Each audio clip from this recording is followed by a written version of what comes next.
Floyd here, Beautiful Now podcast. Welcome to the Sunday edition of Chasing the Impossible, entitled Just in Case You Missed It.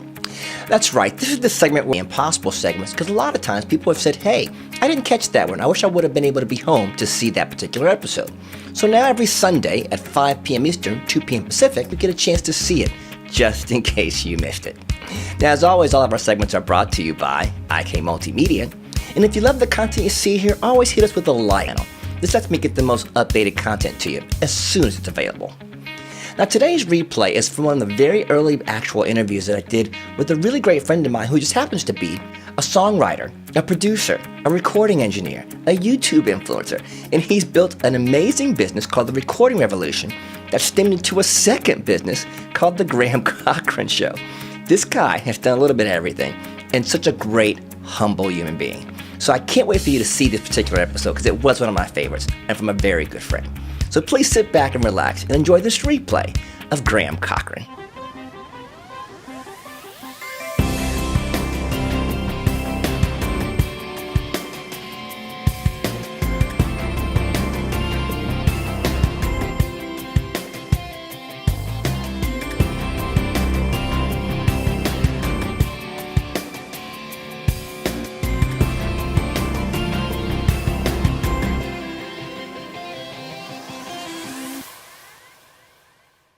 Hello again, everyone. Derek Floyd here, Beautiful Now podcast, welcoming you to another edition of Chasing the Impossible.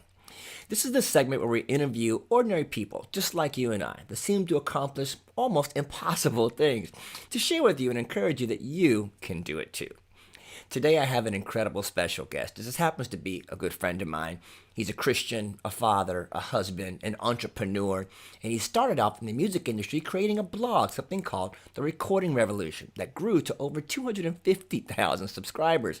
And now he's launched another thing called The Graham Cochrane Show to help entrepreneurs like you and I to get started. Can I help you and have you help me welcome my good friend, Graham Cochrane? Graham, you there today, buddy? I'm good, Derek. Thanks for having me on, man. Man, Graham, I'm so glad you stopped by. Thanks for talking to my subscribers today. You know, I've always found you inspiring just talking to you one-on-one. So I'm excited to let you share part of your story so that others can be inspired as well. You've done so much in such a short time. And again, you've inspired me to do quite a few things. So tell them a little bit about your first love, which is the Recording Revolution. Give them a little bit about that. So Recording Revolution is a YouTube channel. It's a website, and it's a resource for musicians who want to make their music in their home recording studio. You know, they have like a little room like this, or they have a spare bedroom or a basement, or just a desk in their living room where they have a little laptop or something, and they've started maybe recording, or maybe they don't even know what they need to buy. What can I do to make it better? My goal is to show up there and basically bring them tutorials, training, sometimes product reviews, a lot of encouragement, a lot of mindsets, a lot of strategies, a lot of dispelling myths, and like there's a lot of bad information out there. So I'm kind of a resource for the average home musician who wants to make really good sounding recordings. Okay, so you have a website, which is the main center where everything comes through, but you also have the YouTube channel, which is where you funnel a lot of your content through, correct? Is that all how that marries together? Yeah, I mean, YouTube was a natural platform for me because I wanted to share a lot of video content, right? I wanted to show them what's happening inside of the software so they can see and hear the changes I'm making to the music. So because video was a good platform for how to teach it, YouTube made a lot of sense, right? Sure. I have a lot of written articles and blogs as well. You know, I've done podcasts as well, but video seems to be the best platform for me, for my niche. And so I get more traffic and leads from YouTube than anywhere else. Okay, so let me recap that. For most of us who are the average Joes here who want to learn how to make music or make a song or record a song, Graham's website is more like a resource that gives you tons of content and shows you how to do what you're looking for. Maybe like recording vocals or recording guitar, how to make your track sound like the radio. Because most of us don't know how. So it's just a great resource to get that started. He's been doing it for so long. But what I really want to go into deeper is that, Graham, you've been doing this in multiple ways, multiple platforms. And when you first started out with this kind of idea of doing the blog or doing Recording Revolution, I'm sure it seemed kind of daunting. Like, what was the thing that Did you feel like this was an impossible task to create this thing, or did you just go right into it thinking, I can make this thing happen? I'm going to create this blog and people are going to come see me. Didn't it seem kind of impossible to you? Oh man, well, everything I'm doing right now, I would have told you is impossible. I actually wouldn't have even known what it was 10 years ago, right? So let me back up, because what I do for a living now and what I feel like God has called me to do is not what I was trying to do. I didn't even know it was, like I said, possible. And it wasn't something I even felt like, okay, I'll give this a shot. I kind of was forced into this because I lost a job during the recession. So I moved from Virginia to Florida to help my buddy start a church down here. And I wanted the adventure. And my wife and I said, let's move. And I offered to be the volunteer worship leader guy and play music. And we all kind of left jobs and houses and got new jobs down in Florida. And this was in 2009. It was really a bad time, but I actually found a job finally at a startup in the financial services section. I didn't really care. I just wanted to get a paycheck so I could move. And 5 months in, we had moved, bought our first house, had our first baby, and then my company folded. It ran out of money. And I was able to move and transition, but now my income sources dried up. So what I also had been doing for years was freelance recording and mixing.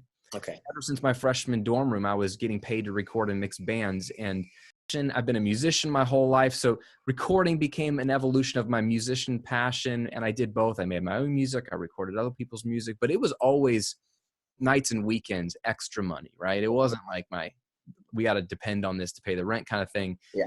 And so I knew I had that skill. I could ramp that up and get some gigs to get some money. My wife is a photographer, so she tried to ramp up some more weddings and portraits and things like that. We were burning through savings. We were on food stamps for 18 months. I mean, we really had no money. And so I'm trying to gig my way to an income. Yeah. And all along at the exact same time, I started blogging. The idea was, maybe if I blog about whatever clients I do have or whatever I'm doing in the studio, maybe if I write about it, share what's going, do some videos, someone out there will hear about me.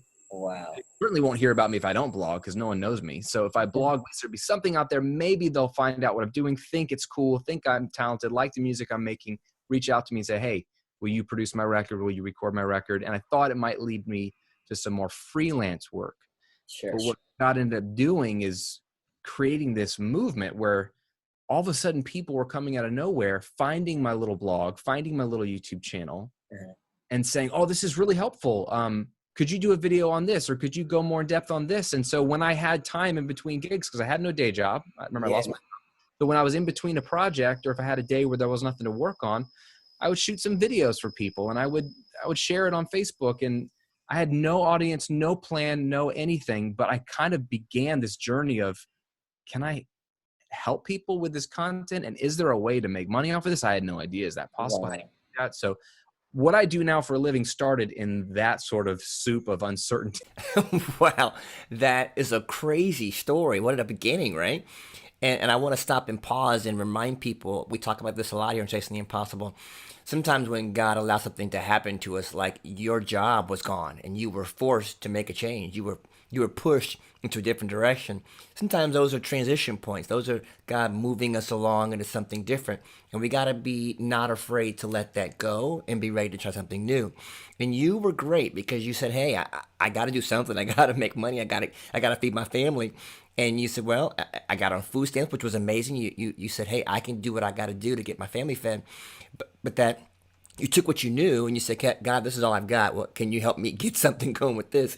And you started Recording Revolution, which was a whole new thing. You didn't even know was going to come about, but it pushed you into a direction where that was your lane from the beginning. You were wired to do that, obviously from the success you had, and that it created something that you would have never done had you not been pushed out of your comfort zone.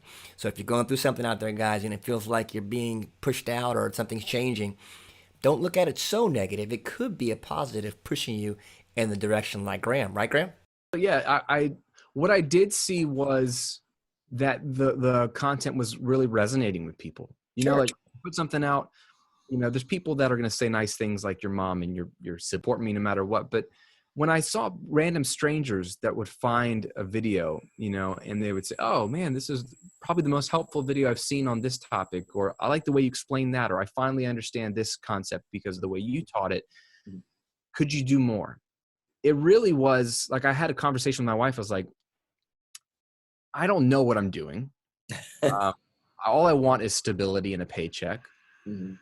but it does seem like there's something There's here. something here. Yeah.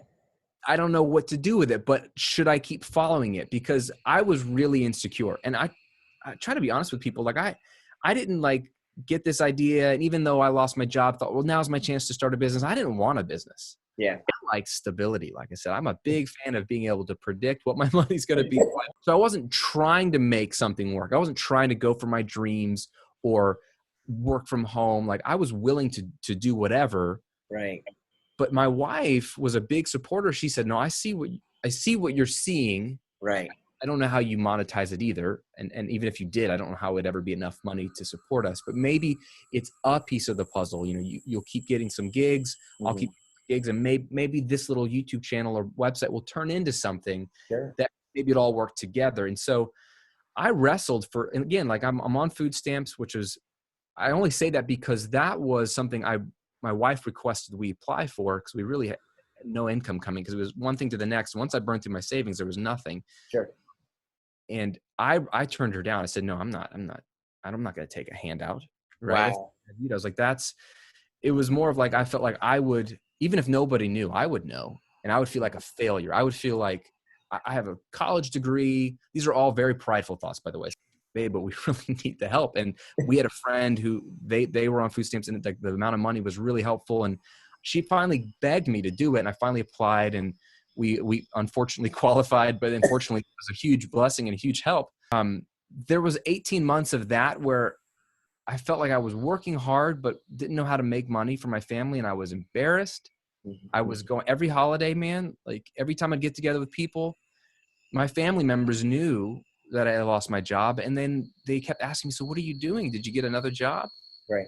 I said, "Well, I'm recording and mixing bands, Mhm. Yeah. and I'm blogging about audio recording." And that was the thing, is like I don't know how to make money. I don't actually know what I'm doing, but I feel like I'm supposed to do this, and I hate every minute of it. I don't have a vision for this. So it's just as awkward for me as it is for you. Right. Not the life that I had planned. I had like this quarter life crisis. I was 26 at the time. You're in your mid 20s. You feel like you've got to make it happen now or never, which obviously I'm realizing is not true. Years into my post school career, and I just felt like a mess. And so it was not fun. My whole point of it was not what I wanted. It was not fun. I had no plan, but I knew that there was something there, and I was trying to do it, like the scripture says, whatever your hand finds to do with all your might. And so this is what God put in my path. And I was like, well, I'm going to make the best videos I can. I'm going to make the best articles I can. I'm going to help the most people I can, and treat it like it's a job, even though I don't know how to make money off of this. And if it's only for a few months or a year, at least I will have created a really cool resource that will help a lot of people. So, Graham, that's a great point and some really great points to your story. I think the things that stand out to me right off the bat was that a lot of what you do, and a lot of what you've always done, is you always pour out. You're always helping someone else. Either, like you said, you wanted to do videos to help someone. You wanted to create content to help them create their own songs. Everything about what you've done was always to be a service to someone, which is an amazing character trait to have as you're building whatever impossible thing you're doing. It feels like a lot of times we focus on us, like the inside, just me, me, me. But to hear you talk, it really expanded. Your whole vision really expanded once you started to pour out and try to help others. Once you made it more about others centered than yourself. Here you say you worked hard, but your real impossible at that time wasn't really the recording revolution. It was just to feed your family. You wanted to make sure you had enough money, enough resources to take care of those that depended on you. And you still gave out, and you still took care of your recording revolution. You still did things on the side, your bands, but your main focus was to feed your family. So you got on the food stamps, which you thought you didn't need to do, but you put your pride down, you took care of that. And I'm sure you took some things from family to help you get over the hump. But then you fast forward and you say, well, where do I go from here, God? What you've given me these things I know to do. I have some passion, some gifts, but they're not enough. How do I go from here? What's the why to keep going on this because I don't know if it's going to make enough money to serve my family, but I know you put this drive in me on purpose. I know you put this desire, this passion to help people musically. So what do I do with it and why? Right? We all suffer from what people call imposter syndrome. No. You're like an imposter. Yeah. I shouldn't be doing this. Yes. I thought about that a lot. I was like, I know how to record and mix music, but so do a lot of other people who are probably way more talented and way more qualified to be sharing this information than me. Who am I Mhm. to put up these videos saying, this is how you do this, this is how you do this? I didn't feel like I had the credibility to just do it. And so I struggle with that at times. Even to this day, I still struggle with that from time to time of like, I'll wake up one morning and feel like, man, who am I to do this? And in a lot of ways, it keeps you humble. It shows the power of what God can do, and also the power of um, not really thinking about yourself. Because it's when you say who am I to do this, it's still a selfish thought. It's all about me because I don't feel good enough about myself to do it. Yeah.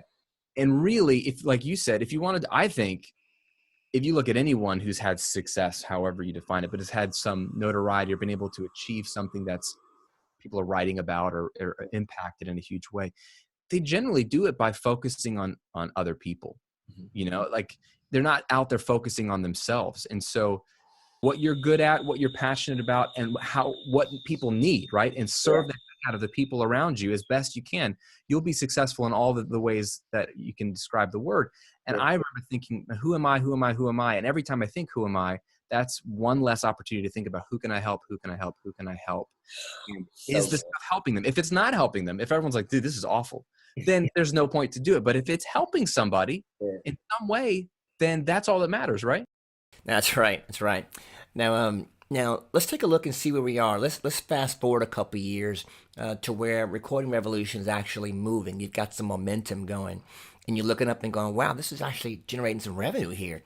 Was there a moment when you thought, "Okay, I got to get in and do the homework to really figure out how to make this machine work"? I mean, because you were doing it kind of by the seat of your pants. You had some knowledge a little bit about recording, but did you ever feel like, all right, I need to go back to school for this, or I need to do some studying or some kind of homework to make this thing better, to figure out how can this be my full-time job? How can I help people with this and have the knowledge? You keep saying that that you wanted them to believe your knowledge, and you didn't even know what you knew, but people were listening to you. People were saying, "Hey, I like how you're teaching that." When did you dig in to grind out to do the homework to make it even better?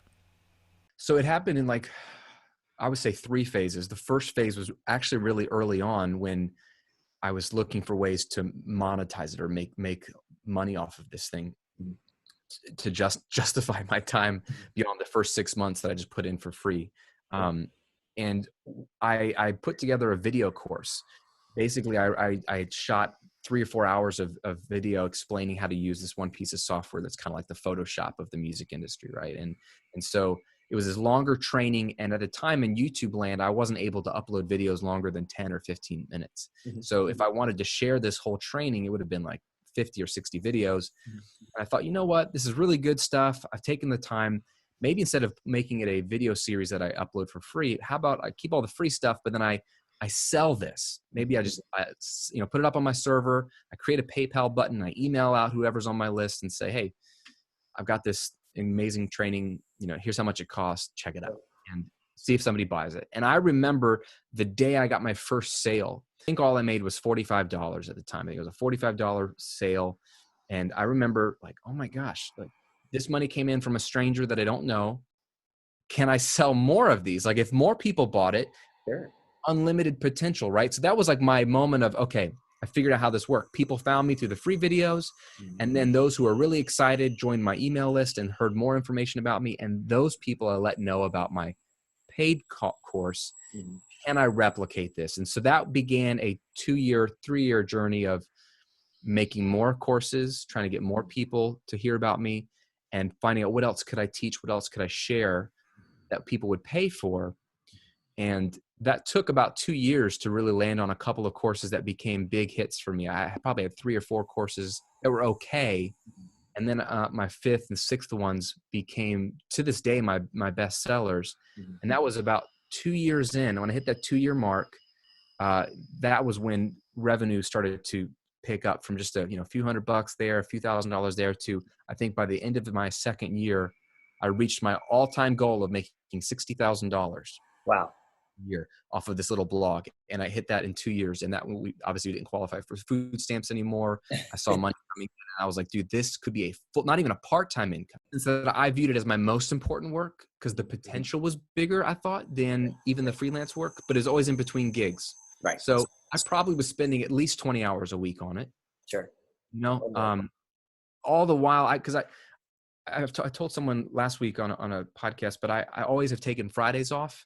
Right. And there was reasons for that because I was very busy on the weekends volunteering with my church band. So Saturdays were busy with rehearsals and, trailers and storage units and service. So I never really had a full day off to rest, to have that Sabbath rest with my family. So I was counseled by someone older and wiser to me to take Fridays off to be my family day. So from day one, I only really had Monday through Thursday to work. And so I was doing both in that time period, but I was treating it like a full-time job as best I could in those 32 hours I had.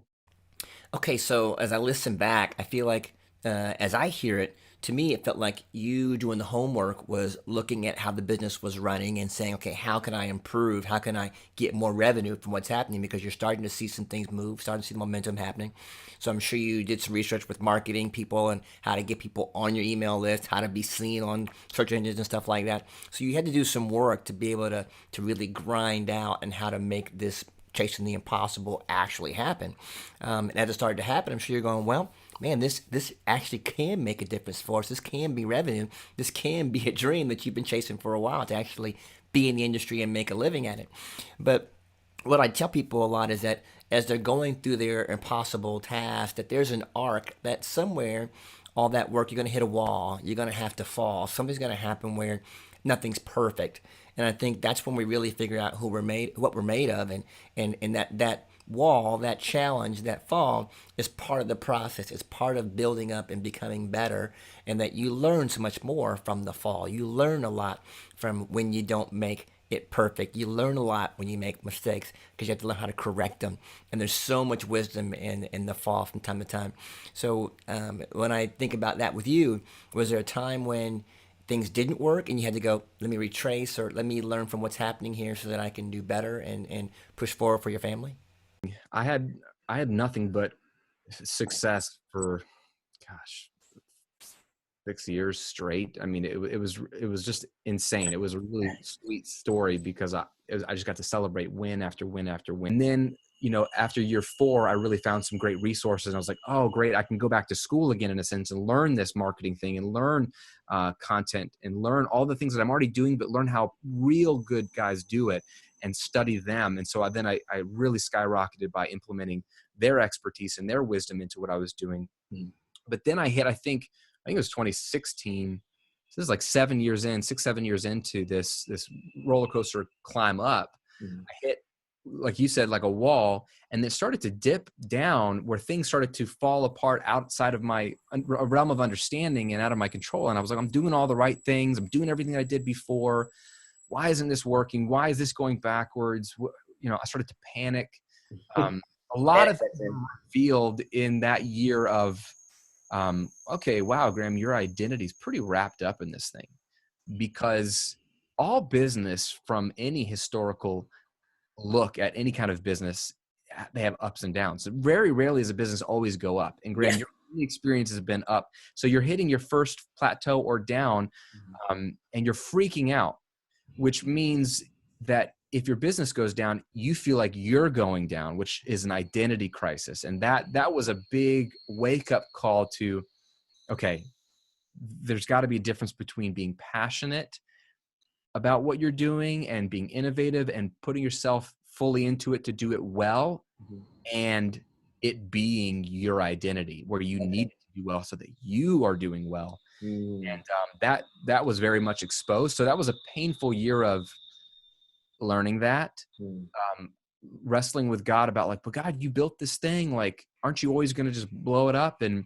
this isn't my deal. This is God's deal. Like, he's entrusted it to me and he wants me to work hard with it. But if he wants to take it away, as a Christian, I have to believe that he has the right to take it away. He gave it to me. He can take it away.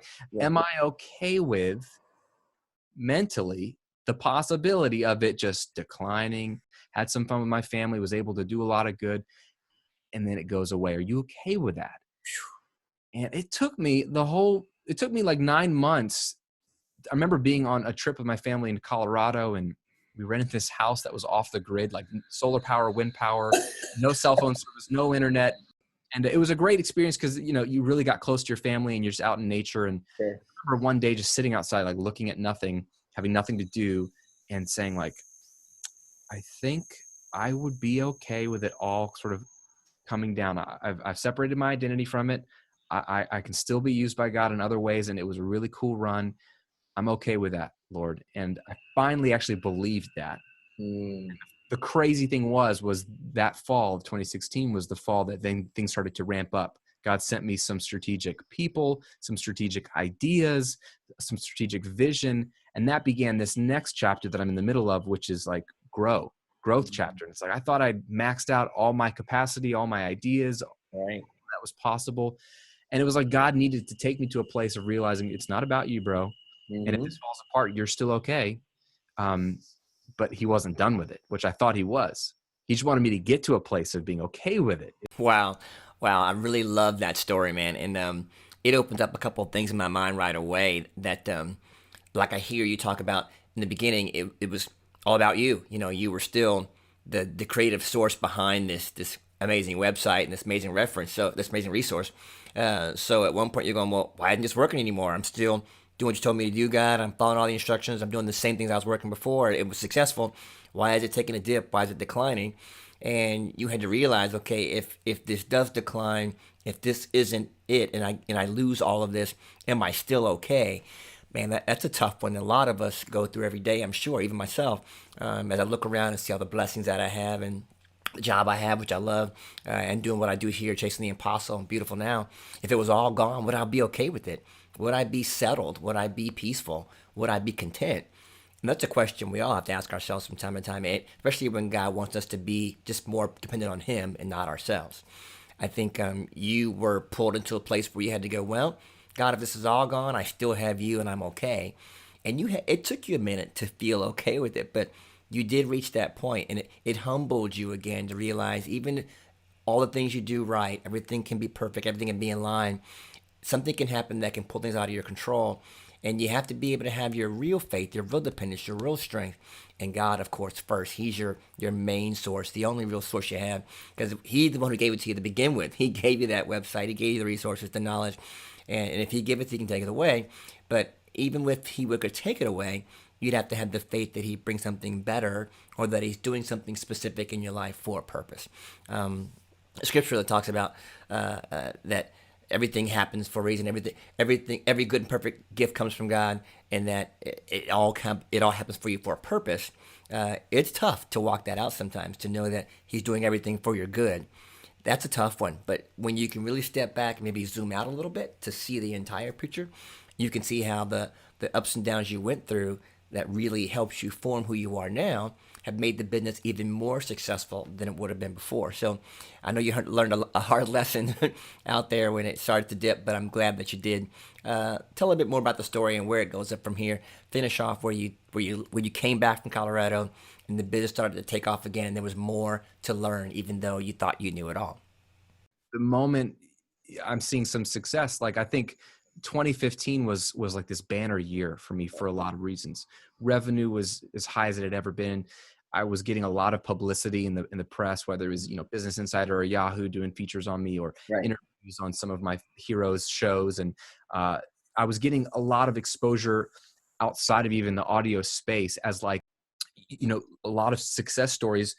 When they become successful or whatever that looks like, you almost start to twist your story. You forget what really happened, and you almost look back at it now, seeing all of it lining up, and say, yeah, I did this and then I did that because that's strategic, and then I did that strategic. Yeah, you didn't know what you were doing. And other people all they see is your success, and they go, man, you did this and that was great. Like, yeah, I am great. And that's what happened to me. I was like, oh, of course. Yeah, I started the YouTube channel. I had strategic content, and then I launched this product, and then that made sense. And I did this and I did that. And those are all kind of true. They're things I historically did. I didn't know what I was doing. So I feel like God had to be like, whoa, bro, he just said, you're missing the point. And He humbled me He still has to humble me. It was an important couple of years for me to have this massive high and then this massive confusion and low. And like you just said, Derek, remember, it's like, even let's say, even if you weren't a Christian and you don't believe in God and you wanted to ignore that aspect, which I can't ignore, but let's say you did, you could still look at it from the humanistic standpoint of, wasn't it serving other people and focusing on them what led you to some semblance of success? Right. You know, wasn't it not really about you? It was about like helping people. Shouldn't you get back to that? Wouldn't that be a smart move? And the answer is yes, that would be the smart. Wow, I really love how you brought that full circle. Because when I hear the story now, it feels like in the beginning you started off with pouring out, helping others, serving others, and God blessed that, and you began to grow, and your business began to grow because you were constantly pouring out. Your why, so to speak, was focused on helping people make better music, help their songs sound good, help them find resources to actually learn to follow their craft in music. So as you began to do that, you began to elevate. But then, just like everyone else, there's an arc to life, and you get to the pinnacle, and you look up and go, oh, "Look at me! Look at everything I did." And God was like, "Hold on, buddy.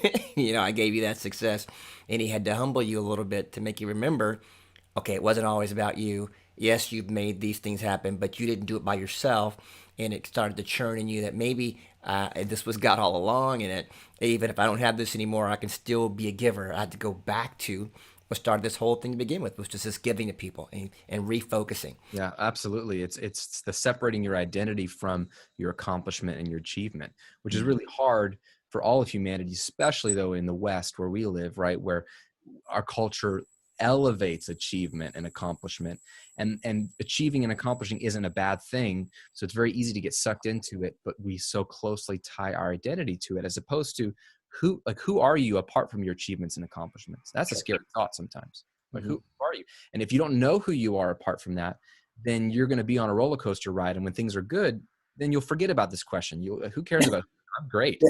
Who am I apart from my accomplishment? And so that's the irony of it all, is I don't want to stop achieving or accomplishing. I don't want to stop helping or doing cool things, but I have to almost be okay with like not ever accomplishing or achieving for in my life still being okay. Sure, sure. I can't marry or hitch myself to this business, because it will go up and down, even just fluctuate, or it could just come to a screeching halt. Then what? And that's what so many people, whether it's, your favorite athletes, when their career is over, who are they? They don't know who they are anymore. Yeah. Or an actor who no longer is getting work, or a musician who's no longer the it band anymore. Yeah, There's so many issues, from just the confusion to depression and suicide, that's like possible when you realize, dude, I was who I was and what I was accomplishing. And now when those opportunities aren't there anymore, for whatever reason, I don't know how to operate in this space. And that's the danger of connecting who you are to your accomplishments. Wow. That's so good. That's so good.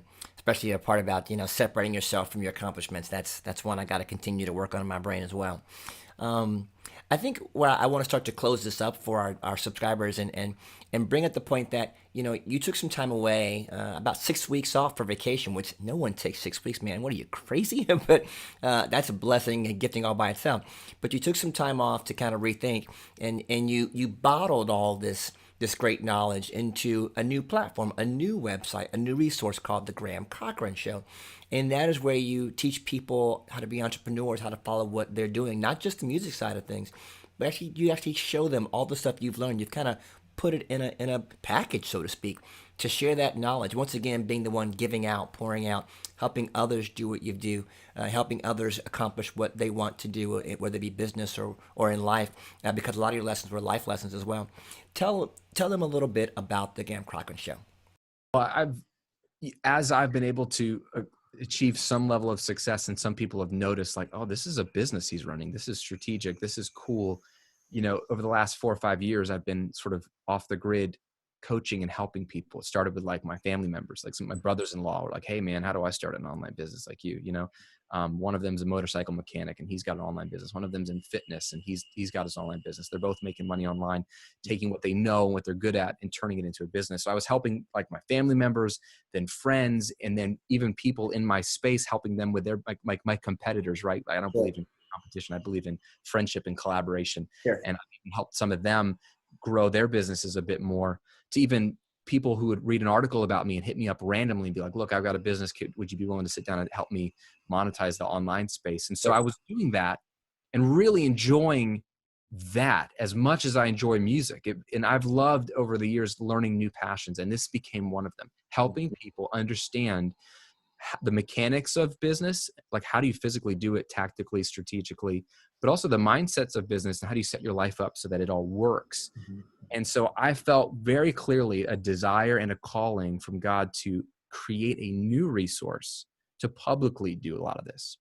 So I finally launched that this January at grahamcochrane.com. Really clever name, right? What the resource is there is helping people either pivot out of a job they hate into a business they've always wanted to start, or if they've had a business or started a business and it's not going where they want, ramp up the revenue to the point where it's actually life-changing for them, or ramp down the work hours so that their freedom is freed up, or both. And there's people that are more advanced and people who have no idea how you'd ever get paid to do something you really love to do. How does that even work? And I wanted to create a resource where every week there's a new video and we're covering how to start businesses, Wow. how to grow your business if you already have one and really increase revenue, how to get work-life balance down. That's one of my core tenets, is always talking about that. Sure. Because it's so jacked up in my country, right, in America. You have to think differently than the average person to do different things. And so let's talk about some of those ways of thinking. So I'm kind of covering all those areas. I'll do book reviews and stuff like that also, but it's free content every single week to encourage, inspire, but also tactically give the training that people need to change their lives. Because I think not everyone's going to be an entrepreneur. Not everybody wants a business. I get that. But I think that everyone has either some knowledge or some skill that is helping them and their circle of influence. But if they wanted to share that with a wider circle of influence, it could help the world and make the world a bit better in any kind of niche. Like even if it's just like audio, it's like helping people with music, which is like a hobby. Right. That makes the world a slightly better place, and you can actually get paid to do that. So it's really just me downloading everything God's taught me and everything I've learned and everything that I'm doing and learning and sharing it with the next crop of people. Yeah, that's what I was going to say. I think that as I listen to the story again, everything you went through, going through the ups and downs, the failures, from the food stamps to trying to drive the business, to trying to figure out what you're going to do, how you're going to write this blog, how you're going to find out how to launch this business, what courses to write, so on. All that arc up and down taught you what you're teaching now on the Graham Cochrane Show, which is, the basic mechanics of how to start an online business. You were able to help family members and friends, and you walked through so many processes that it gave you another source of information to be able to deliver to people, to share with others, to be able to create another business for more information that you learned through what you went through. So it just makes me think, okay, how many things have we been through in our own lives that we could take and repackage that, and not only have to make money in it, but to share the ups and downs of our successes with others so that they can be the best they can be. What you've done so far is always amazing to me. You've taken you've taken your whole life basically, put it in a bottle package, so to speak, and now you're able to help people. You make money back on that, which is awesome, but your whole goal is to help people succeed, to see people follow their dreams, to see people push and find that entrepreneur spirit inside and really make something of what their dreams are, put their skill sets to life, which I think is just awesome. I just see what you've done, and it always inspires me so much.